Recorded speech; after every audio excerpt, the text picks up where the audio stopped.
Hey guys, welcome back to Keys to the Cosmos. I hope you enjoyed the three-part series that we had a rundown there of the system that I use, this setup here, and the various pieces. I forgot to mention, I did mention it at the top, but I didn't say it verbally, that all of this is available on www.keystothecosmos.com. I have a lot more of explanation of all these parts and, a little bit more detailed explanation of why they're important and what exactly the function that they perform.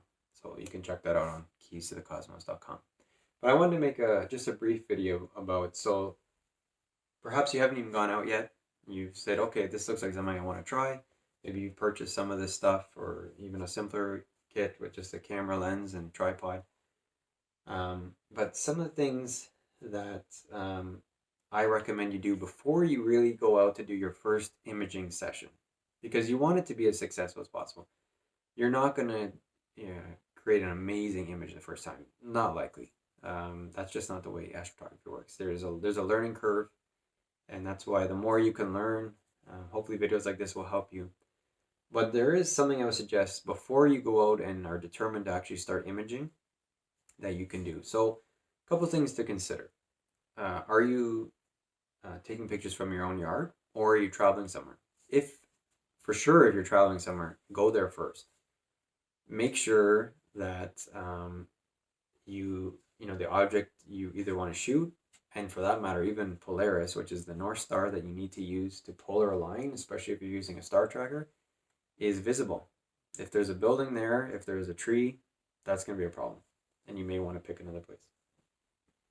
Even if it's your own yard, maybe it's something you never really looked at closely. So go out there, look for Polaris.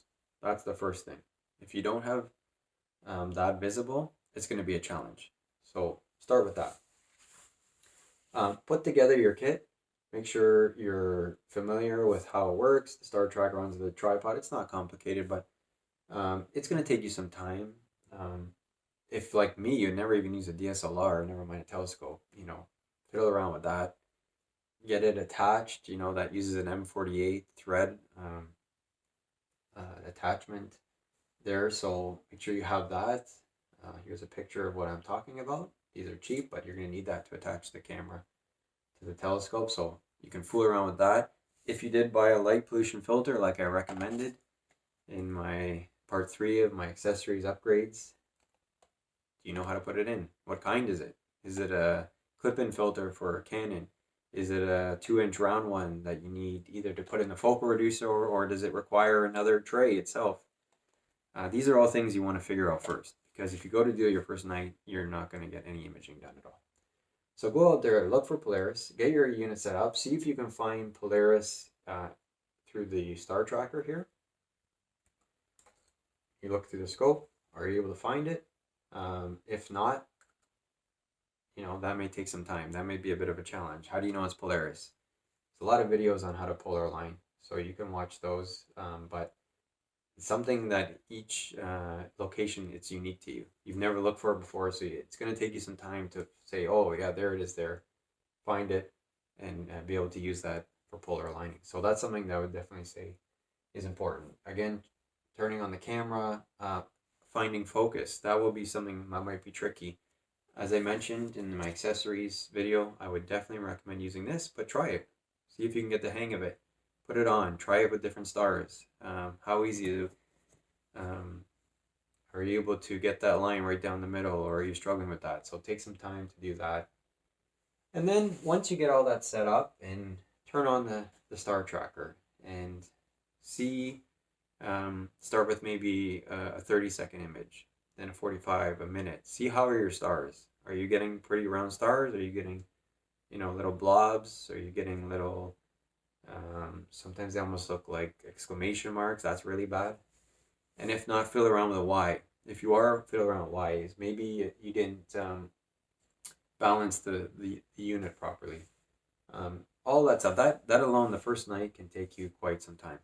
I know the first night was a write-off for me. I didn't get any quality images, but I did feel like I accomplished something. I got all that familiarity over with, and so at least the next night I knew what to look for when it came to Polaris, and I felt a lot more comfortable, and I could focus on the target itself that I wanted to achieve, or at least the region of space that I wanted to go for. You can also get used to, the if you're using a laser pointer, like I talked about in my last video, using that obviously cautiously.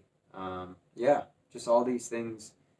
Just getting familiar with how it works and the best place to position the tripod and all that stuff. That takes a little bit of time to get used to. So you're going to want to do that, I think, at least in my opinion, before you go out and commit to imaging. Because if you go out thinking I'm going to come home with an image, you're probably going to be disappointed.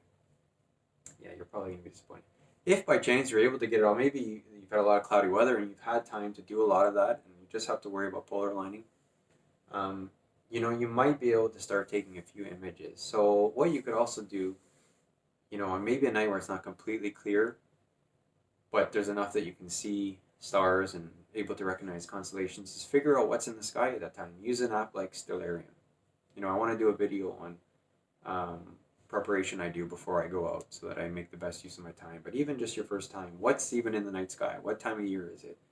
Do you want to shoot Orion? It's June? That's not going to happen. It's not in the sky. Do you want to shoot Andromeda? But it's March or February? Not going to happen. It's not the time for that. So that's where a little bit of research will help, but also sort of looking at your surroundings. You can look up now and say, oh yeah, there's Orion. What time is it? Okay, yeah, it's dark. Watch it as it moves through the night just to get familiar. And you can say to yourself, okay, I know I have a couple hours on Orion. Maybe I'll start with that. A nice easy target like Orion or the Horsehead.